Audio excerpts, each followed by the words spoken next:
Howard that dang. This is the voice of the Patriot, where we speak truth to power. Here we don't criticize, but if we must, it will only be on one condition: to build and not to destroy. That is why we keep saying we are in the service of God and country. In our daily editorial today, we have some very important things to look at, and I need you to come along.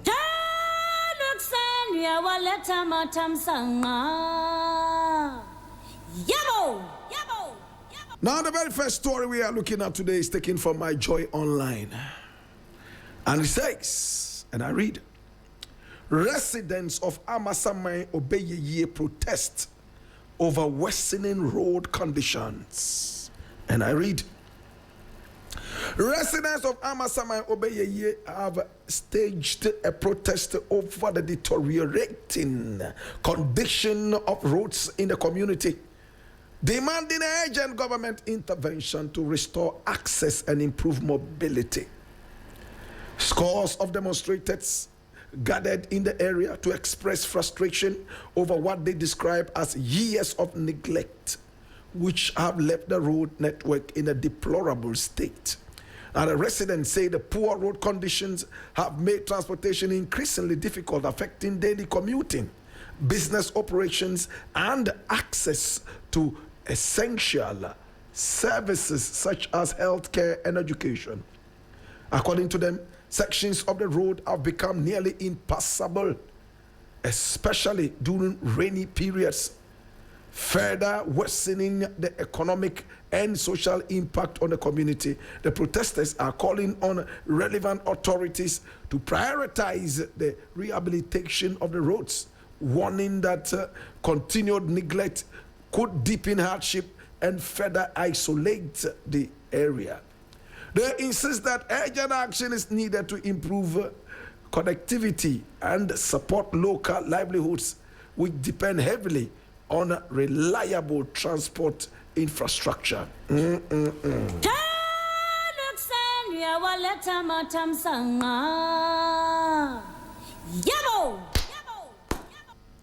All right. It is the right of citizens to go out there and demonstrate.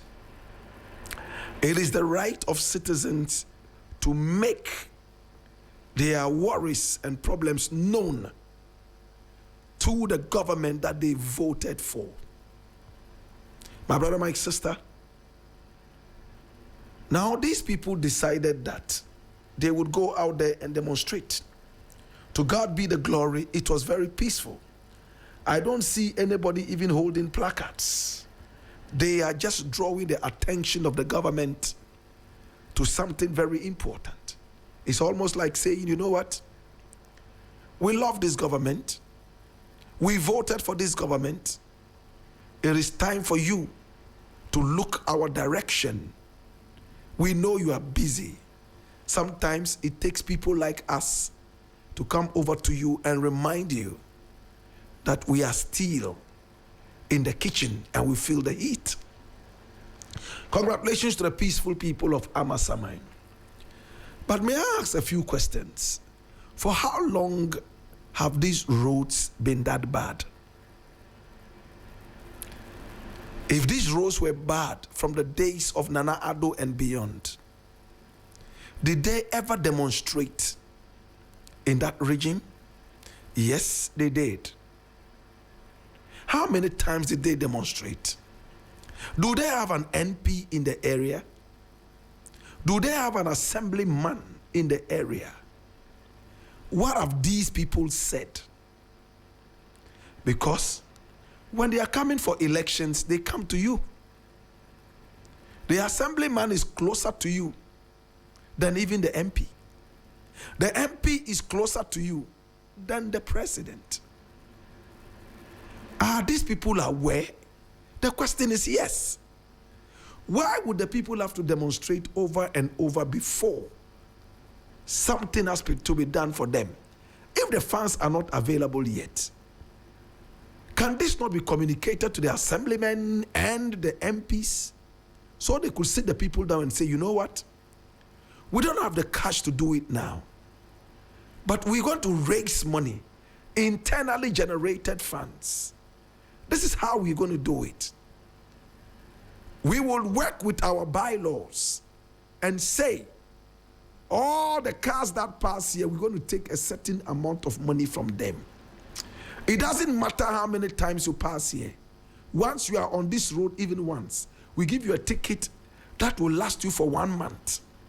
We'll take some money from you to build the roads. Is it acceptable? I think it should. If government is taking too long to build these roads, community members can, with permission from government, do some of these things to be able to fix the roads. Once we are able to raise the money, we look for highways to come and professionally deal with this. My brother, my sister, that is not to hold brief for the government in power. It is the duty of the government to fulfill our needs. But let us be fair to the government in power. The government is not going to be able to fulfill every need. Priorities would have to be set. If this is not one of the priorities, how can government deal with it outside its budget? These are the things we all need to look at. We have the bus stop boys. They are not being paid. They go out there, risk their lives in these dirty, worm-infested gutters. They clean up the whole place. Some of them go home with things worse than Qatar. Qatar is simple. Some of them see things that will not let them eat food for the next 1 year. There are some things you see and you lose appetite. Is it true or it's false? When you live in a country where people have no respect for common decorum, then you have a problem. My brother, my sister, what has worsened the condition of the roads is the flood. What happened when we had the flood? 2 reasons. Heavy, unprecedented downpour in a long while. 2, our own dirty attitudes. The drainage systems have been choked because we throw a lot of bad things in there. In the interim, please chase your assemblymen. Put pressure on your MPs. Tell them they need to respond to you. But when you live in a country where people follow assemblymen for chop, how can you go after them and put pressure on them to build your roads? No. You go there, they'll give you gobe to eat, and you go quiet for the next 1 million years. You won't even think about your roads. Priority, decorum. Put some value on yourselves. When you run after an MP that you have employed to give you food to eat, do you normally look at the salary of the MP? Do you know how much the MP in Ghana receives?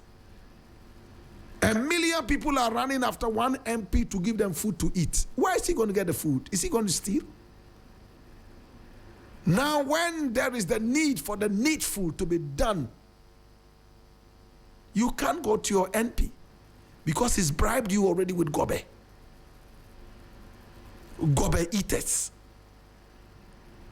If you run after your MP and you eat gobe, remember that you will lose the opportunity to be invited to eat fufu and akrantie. Who the fufu ni akrantie akoji gobe? Those who are ready to eat the fufu and akrantie, when they gather, you will be alienated because you have danced yourself lame when the main dance was yet to come. Mr. President, much as I understand that there's so much work, the incompetent, irresponsible 8-year regime of Nana Addo and Bawumia crippled the whole nation. I know you are trying to fix that. Please, activate your MPs and your assemblymen. Let them not be armchair assemblymen and MPs. Some of them, they only get active in election years. The moment they win, you don't even see them in the constituency. They won't come there. I spoke with an MP years back and he told me, hey, Rasta, hey, Charlie, if you go this, me, I'm not if you go my constituency until I have 1 million Ghana cedis. The moment the year say I come, even if it be night where I dodge enter my house, it dey like them be witches and wizards. Everybody knows say I come. The following morning, Anabo, hey Anabo, who the nyamishrao? Anabo, who the usra pao? Anabo, Anabo, Charlie mindidi yo, Charlie me iri yari eh me buy yari eh me chuno kraba, echo, me chuno aba. Ish, Anabo, me koko nuso apayo, yeah, Anabo, all kinds of diseases would be heard by this honorable as if he was a doctor. Those who are inviting him to weddings are also there. Funerals are also there. And those who just want him to visit their homes so people will see that they are big guys are also there. He would not be able to satisfy all this. It's not an excuse not to visit your constituency, but be firm. No firm MP is ever returned to parliament in Ghana. Never. They all, in fact, compromise so that they can be returned to parliament. An MP who builds all the roads in his constituency, he gives water to everybody, gets jobs for people in the area, will still be voted out because he didn't attend Kwame Eje's funeral. Because he didn't attend Nana Mpempenso could be the first funeral. They will not bring him back into parliament because Mensa went there looking for money for his sick wife and MP said he had no money. Stupid reasons. My Ghanaian people would apply in order to remove good people. Rasmo Barak was an MP, Kumbungu. They voted him out. 2 reasons. I spoke with him. I don't have his permission to say this, but I'm going to say it. If he gets angry, or no Rasmo Barak told me that in his constituency, some 2 men came to him and said they wanted to do some business and they wanted him to help them do the business. He asked them what the business was and he thought it was a good idea. So he said, okay, I will invest in this business, but let me know what would be my dividends. If I invest in this business, let me know how much would I get back. They said they will go and come. They never returned. They rather went to the constituency telling people this is a wicked MP. We came to him to help us do business. He was asking us how much we would give him when the business thrives. We want you to give us free money to go and do business. You too, you want to be part of the business. Can you imagine? They want free money, seed money to go and do business, as if they were putting money in the pockets of the MP. One reason. Number 2, Rasmo Barak was very active in the marijuana fight in the Parliament House. You know what they said? We didn't take you to Parliament to go and smoke weed. We didn't take you to Parliament to go and fight for weed. We took you to Parliament to give us water, to give us roads, to give us free money, to give us employment, not to fight for weed. You see how ignorant people can be and stupid sometimes. The weed that Rasmo Barak was fighting for, a lot of you could have planted the weed in your area, which will grow into the best weed in the whole world. Your constituency will become the headquarters of weed. Ntampi. You know how many tourists will come there just to sit down there and do whatever? Do you know how much fertilizer, natural fertilizer, this will be injecting into your soils? Do you know how much money you would make independent of the MP? But stupid people always think about what they will eat today. They have no common sense to think about tomorrow. That is the problem I have with a lot of Ghanaians. No young lady is ready for a man who has nothing in his pockets today. Even if they see that in 5 years, this young man is going to own a whole gold mine. No. There be omu penusesia. In my days, they will say, there be a penusesia. They will nickname all the people who are showing them love. The men. There be a. How many young ladies are ready for young men who don't have it now? In my days, young women used to sponsor guys. They will take you out and buy you food to eat, to have enough energy, so that in the night you can do good work. Hallelujah. Today, Debbie, they see even the bedroom work to be a service. You must pay for it through Wibuaka. At the end of the day, you want to find out what the problem is. We are a nation that is not ready for investment. Did the prekufo? I can foresee. Did the preku? Did the da sin? Did the preku? Anna. Yes. Did the da sin? Did the preku? Some people want to eat it all today. They meet a guy. He takes them out. Hey, the food they have not eaten in the past 6 million years, they want to eat it. Me, I want pizza. Please, can you buy me lasagna? Oh, please, my iPhone 20, my iPhone 66. Oh, my wig. Yeah, my wig.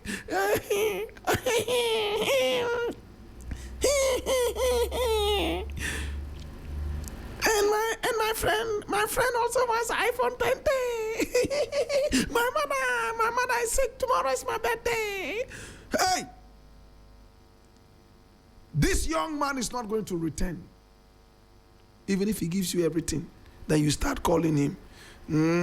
Now that you've gotten what you wanted. Say babium. Say me mema dia sana mutie. Munya dia mo peno yapedi. Mutondi. What are you selling? What are you offering? That translates so much into our culture. We are not ready for investment. How many Ghanaians are ready for investment? How many Ghanaians are ready to even take employment opportunities? No, they want quick money. When they come, they will start by praying for you and praising you.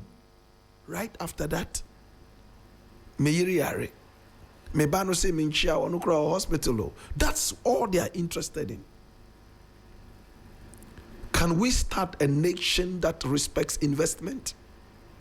Can we start a nation that is patriotic? Can we look into these aspects seriously?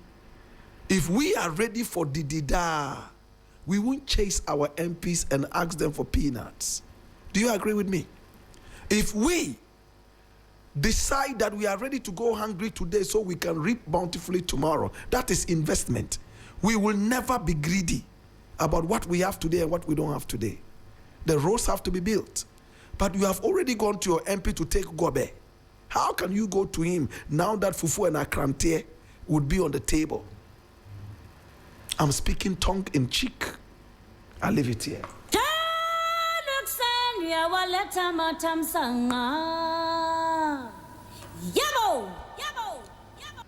Now, my brother, my sister, another thing I would like to look at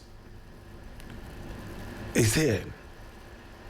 And I'm going to be very brief on this. It's also from my Joy Online. And it says, Accra court remands man over alleged 144,000 fraud in travel visa scheme. May I read this? An Accra Circuit Court has remanded Vincent Apeto, an unemployed man, into lawful custody after he pleaded guilty to fraudulently spending 114,000 entrusted to him for travel purposes. Apeto, charged with fraudulent breach of trust, will reappear before the court on July 8, 2026 for sentencing. Police recovered 35,000 cedis, leaving an outstanding balance of 79,000 Ghana cedis. Prosecuting Inspector Frank Morgan Dovey told the court, presided over by Mr. Joseph Y. Kunsong, that the complainant, whose name was withheld, is a secretary residing at Ablekuma, while Apeto lives at Bubuashi, both in Accra. The prosecution said the complainant and Apeto, who were then in a romantic relationship, listen to it attentively, they were doing lovey-lovey and living together, planned to travel to Holland, and contacted a travel agent identified as Razak, who facilitated the process. According to the prosecution, the travel agent advised them to increase the balance in their bank account to improve their chances of obtaining visas. The court held that because Apeto was unemployed, the complainant secured a loan from a relative, and between September 24, 2024 and February 17, 2025, deposited money into his EcoBank account, which also gave part of the money to Apeto and other persons to deposit into the same account, bringing the total amount deposited to 114,000 Ghana cedis. The prosecution said Apeto secretly obtained an ATM card linked to the account, and between September 25, 2024 and February 17, 2025, withdrew all the money, including the complainant's 114,000 Ghana cedis, without her knowledge. To prevent the complainant from discovering the withdrawals, Apeto allegedly obtained a checkbook for the account and deliberately concealed it in their room. The complainant occasionally inspected the checkbook and believed the funds remained intact because it had not been used. Apeto later obtained a bank statement to support his visa application, but the application was refused because of errors on the visa application forms. When the complainant subsequently requested the 114,000 Ghana cedis, she discovered that the money had been withdrawn and spent. She reported the matter to the police in August 2025, leading to Apeto's arrest.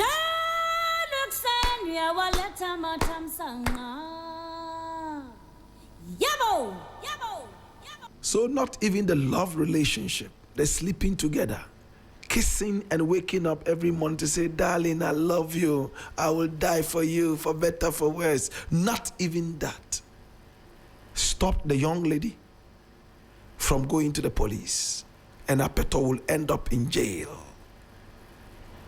My brother, my sister, why I chose this story is not the lovey part. Look, I am in the media space. There are two things a lot of people come to complain to me about. If it is not land issues, then it is about traveling. Somebody has scammed them, and so on and so forth. My brother, my sister, as it stands right now, almost everybody wants to run out of Ghana. Even the president, maybe if he gets the chance, he would run out of this country and go and live in America.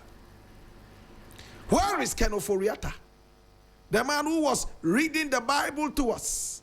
The man who was telling us everything we needed to hear. Oh, eh? My brother, my sister, when they steal our money, their safe haven is outside the nation. It takes patriotism to stay in this country. Go to the American embassy. Even mosquitoes and cockroaches in Ghana are fed up with our blood. They all want to run to America and suck white people's blood. Maybe eat pizza as well. How many of us don't want to travel? Tell me. The average Ghanaian, when he hears that there's a visa somewhere, 99% of all the people who go to the spiritual churches are going there for two things: marriage and also visa. True? If it's false, tell me I'm lying. They are not going there for employment. How many people go to church because they want employment? Prayer request. Go and look at the prayer request. Out of the 5,000 that came, 4,999, they want marriage and they want to travel. Only one person is praying for the cancer that he has to go away. People have cancer. When they ask them for prayer requests, they don't write the cancer. they want to travel and go and die in America. How many people have in their will that when they die, they should be buried in America? Inferiority complex, lack of patriotism. Stay in your country and build it. Go back to your country. Go back and fix your country. Go back. Ne? Yabo, go back. We don't need you in South Africa. Go back and fix your country. Go back. Have you fixed your country? If the Americans didn't fix their country, you lazy asshole, you want to go live in America? Blood clot. You want to go live in England? The people in England, if they didn't build England, would you, dirty... Cool down, Blakk Rasta, easy. Dirty person like you want to go live in America? You want to go live in Japan? If they didn't fix their countries, would you go there? Stay and fix your country, asshole. Stay and fix your country. And me tell you that. Nobody wants to stay and fix the country. They are always looking for a way to travel out and run away. And when they travel out, in no time, they realize that no. In the words of, what's the name, Calibos, my yankosiade. My opponent. Ya waleta matam sanga.